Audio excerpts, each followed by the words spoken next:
Christ at the North. Good morning. How you guys doing today? Yes. Well, I'm doing pretty good. It's interesting. I was thinking this week how long I've been coming to Christ at the North. And I'll see those kids in the back. I started coming, I've known Pastor Field since I was 9 years old. I came out for a summer track program. And we did really well. I had great success. Made it all the way to nationals. I could go to Disney World for free because I made the nationals, thanks to Pastor Field's coaching. That fall, he went to one of my football games. And so because he showed up to one of my football games, I in turn went to his church. I haven't left since. That was 20 years ago. That was 20 years ago, and I have never seen Pastor call in sick. And so our prayers are with Pastor. Amen. Amen. I just talked to Isaac, though. He's already smack talking. So he must be feeling good.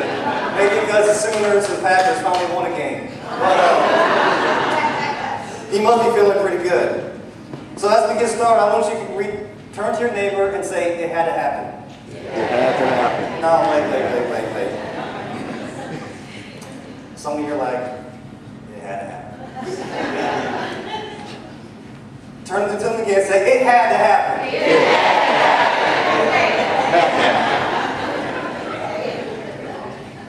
Certain things in life has to happen. Pastor Field tells us all the time that life always happens. It's going to hit you eventually. And there are certain things that we desire out of this life.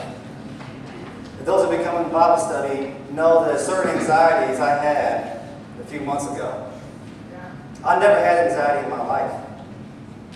It's been my family forever. My grandparents, my mother, and my sister exhibit it all the time.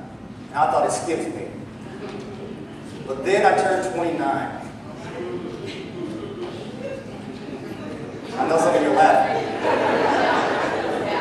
But for you 20-year-olds, you guys know what I'm talking about. 29 sounds really close to 30. And when I was 21, I thought I'd be a certain place when I was 30. I'd have this, and that. And I have a lot of those things. But there's this one thing I don't have. Not one. I've been praying for a very long time. And I thought I would come close a couple times. I thought I was right there on the precipice of receiving it. And didn't get it. Some of you know what I'm talking about. You've been sitting there praying. Paul knows that feeling way too well. Paul writes in Romans. Now he's writing to the Romans in Romans chapter 1. First, I thank my God through Jesus Christ for all of you, because your faith is being reported all over the world. God, whom I serve in my spirit, in preaching the gospel of his Son, is my witness how constantly I remember you in my prayers. See, Paul wanted to go to Rome. It's the center of the world. He'd been preaching all over the east coast of the Roman Empire. He'd been preaching. It's the greatest empire in the world at that time. It has the strongest military. It has the strongest region of space. It has a ton of resources, financial success. It's the United States of his time. And Romans was New York City, the greatest city in the world. And he knew if I could just get to Rome, the impact that I could have. Because I've been in all these small towns, I've been preaching and teaching, I've seen thousands and thousands of people's lives change. But I knew if I get to Rome, I can make the world change. What's your Rome today? What have you been desiring so badly for? You feel like it's so far away. See, Paul wrote that many years before he picks up in Acts. In Acts 25, he began several trials. He has preached so much and done God's will for his life so much that he gets in trouble with the Jewish people to the point they want to kill him. And he goes after trial, after trial, after trial. And it's similar to our court system today. Eventually, after so many trials and mistrials and retrials and so many things, your case goes up the elevation chain. And Paul, in desperation, says, I'm tired of being in trial. I'm going to write a letter to Caesar. I'm going to write a letter to the Supreme Court so they can hear my case, so we can be done with this forever. It's a long shot. You write to the Supreme Court today, it's less than 0.5% that your court will be even heard. So Paul took a long shot. After years and years and years of wanting to go to Rome, the opportunity comes. And it's funny, when the judge gets back the letter from Caesar, he says, Paul, you would have been let go because I can't find the reason why. But because you appealed to Caesar, now I don't have to see you all to Rome. So Paul gets to go to Rome, eventually, finally. He's on the precipice. He's thinking, this is the time I can go to Rome. I know I'm not guilty. They'll find me not guilty. And now I'm in Rome. I get to preach and teach in Rome and make a huge impact in the world. But certain things have to happen. Paul sets out with a bunch of soldiers. And they get going on the path. In Acts 27, beginning at verse 9, it says, much time had been lost, and sailing had already become dangerous because now it was after the Day of Atonement. That is Yom Kippur. So Paul warned them, he's talking to the soldiers now, men, I can see that our voyage is going to be disastrous and bring great loss to ship and cargo, and to our own lives also. But the centurion, instead of listening to what Paul said, followed the advice of the pilot and the owner of the ship. Oftentimes, the pastor says, we put too much on the devil. We give him too much credit. Amen. Some of the things that we go through is because of our own decisions. We've been warned. You come to Christ in the North, you've had a lot of warnings about life, about different situations you find yourself in, kids rebelling against you, parents dying, sickness in your family. Pastor has warned us. He's prepared us for that. Oftentimes we ignore that advice and we follow the advice of worldly people. And so they set off to sail. Paul's like, I don't think that's the right move. That wrong in my life I was talking about earlier was I do have a desire to be married. That's my anxiety that I was feeling. Because I just got out of a relationship and I'm nowhere close to being married. And I'm like, man, this might be a long ways off. And I'm almost 30. I thought, well, now my life will start by then. That's what I'm telling myself. Once I get married, my life will be good. But once I get to Rome, see all the married people laughing.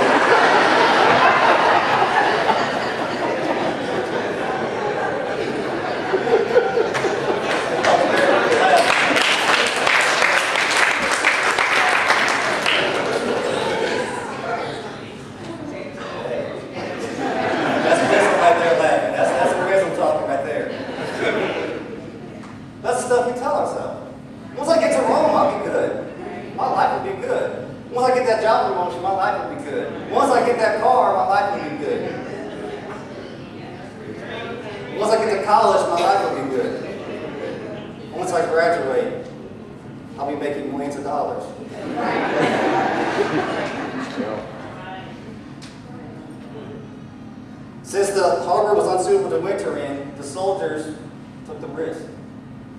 They could have stayed for the winter, let the storms pass, let the season pass, and then continue on their journey. But because they're in a rush to get to their destination, they want to go through shortcuts. Something happens. Life hits them. Jump down to verse 18. We took such a violent battering from the storm that the next day they took cargo overboard. They run into a middle of a storm. It is bad. For 2 weeks, they are in the storm. Now, I'm not sure how long Hurricane Irma lasted, but it travels quite a bit of distance. In 2 weeks, they were caught up in a storm. They had thrown their cargo overboard. Eventually, they run out of food. And Paul's like, this is a bad situation. When neither sun nor stars appeared for many days and the storm continued raging, finally, we gave up all hope of being saved. See, Luke's right in that. Because Luke was on that ship. We gave up all hope. We've been praying for a long time. You think you're there. You think you're almost there. Storm hits you. And you feel so far away from your destination that you think you'll never get it. And when we call people up, there is a temptation. When I hear someone call me as a minister, as a friend, maybe they lose a loved one, I always want to give them a reason.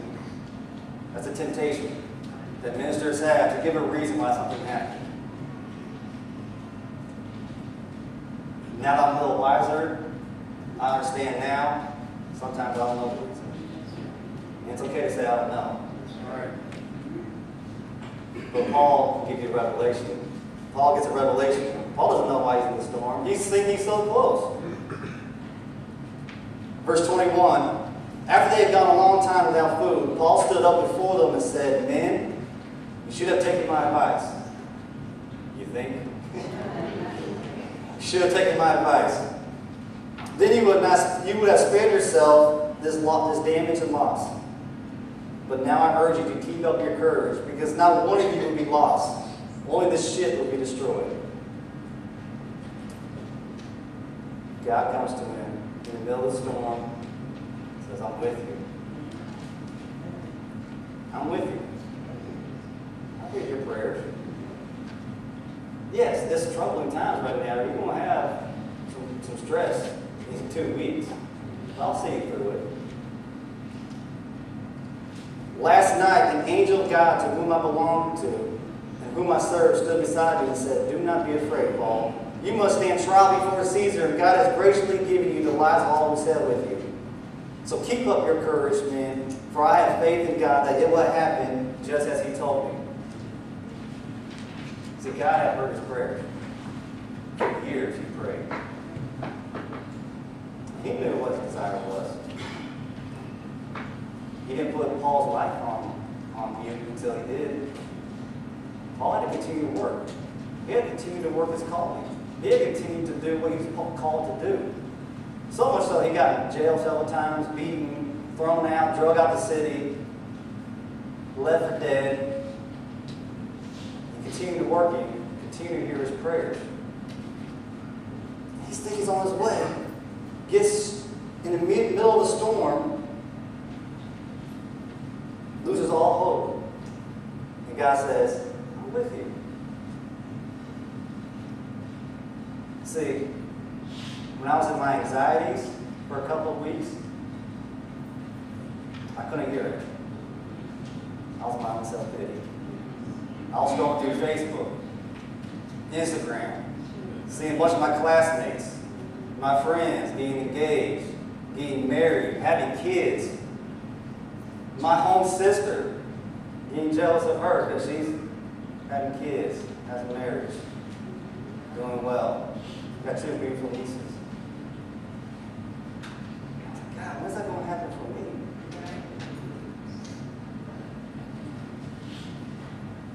God tells him, "Nevertheless, we must run aground on some island." He's like, "We going shipwreck. we in this now. We going shipwreck. There's no way we'll get to Rome at this moment. We got off course." Some of you, because of your decisions, have gotten off course.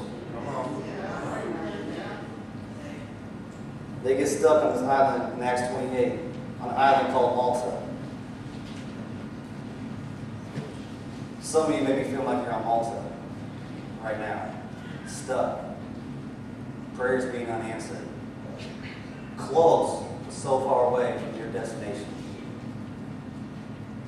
Paul shows up. The islanders see the ship. All these people, these soldiers get taken care of. They feed them. They get them by the fire. They dry them off. They start caring for them. Paul might be like, "Okay, we got through the storm." And then he gets bitten by a poisonous snake. Paul's got to be like, I've been reading this. When do I get through this trial? I got shipwrecked. Now I get bit by a poisonous snake. But because of his recent revelation that God gave him, he had the courage to stand. He had the courage to stand. He said, oh, this snake, he shakes it off, throws it back in the fire, and the whole island is like, what? He doesn't swell up, doesn't bleed from his eyes. I don't know what a snake bite looks like, but I'm imagining it's probably not very nice. Especially a poisonous one. They think he's a god himself. They've never met God. This is an island in Malta. There's no Jewish people there. They ain't even heard the gospel. So they don't know what God is. They think he's God. He's just showing them who God is in his life. See, when you're going through trials and tribulations, oftentimes the best thing is to persevere. Your husband passes away, you're still strong. There must be something about her. Why is she still smiling? Why is she still giving out great hugs at church? Why is she carrying herself like that? Why is she encouraging other people that are going through lesser trials? Oh, you didn't get that promotion, and she's encouraging you. She just lost the love of her life.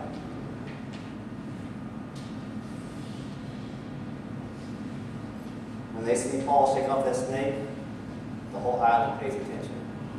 He gets called up to the chief priest, the person in the island, and the chief leader, his father's sick. Paul goes in, lays hands, the person's healed. The father's healed immediately. Verse 7 says, his father was sick in bed, suffering from fever and dysentery. Paul went in to see him after prayer, placed his hands on him, and healed him. When this had happened, the rest of the sick on the island came and were cured. They honored us in many ways, and when we were ready to sail, they furnished us with supplies we needed. The whole island was healed. Here in a trial and tribulation, you're not off your duties of what God's called you to do. You got shipwrecked. Okay. Still got to go out there and teach, preach, and heal. You didn't get what you wanted. Okay. Does that stop you from your calling? You didn't get to Rome yet. Okay. You're still preparing yourself for that day. You still got to practice. You still got to practice. You want to be married, Trevor? Study what marriage is. Be a husband, so when the calling comes, you're ready. It's easy to persevere when you know what the end destination is. For some of you, you're about to get Lake Beach ready this winter. Because you're like, hey, I got this swimsuit. I'm going to the beach. I'm going to the lake. I got to get my body right. We always have great intentions in January and February. Then March rolls around, we start to stress. Another year goes by, we don't go to the beach. But if I can persevere through the end goal, I can make it. And some of the things I have to persevere through because of my own decisions. I didn't have flat screen TV. I went to the car dealership with a budget in my mind. And I talked to the salesman. We put this package on, it's only $10 more a month. If we do this, oh, you can upgrade to the next model up. It's only $100 more. In your mind, like, sure, it's $100. Okay. And then get shipwrecked because your bills are coming in. You got to make some decisions. Buy HBO. We got to make some decisions. Can't go partying out all the time. Boy, don't call for that. Unless you want to be stuck in credit card debt forever. If I got to persevere, I got to make through this end so that I can get where I'm supposed to be at. Paul persevered. He gets stuck on Malta, changes the entire island. You don't know the reason why. I'm not even sure what happened to the church at Malta. There's no other record of Malta in the Bible, but he changed a whole lot of people's lives. That day, he got shipwrecked in the middle of his biggest trial he probably ever faced. So close to his destination.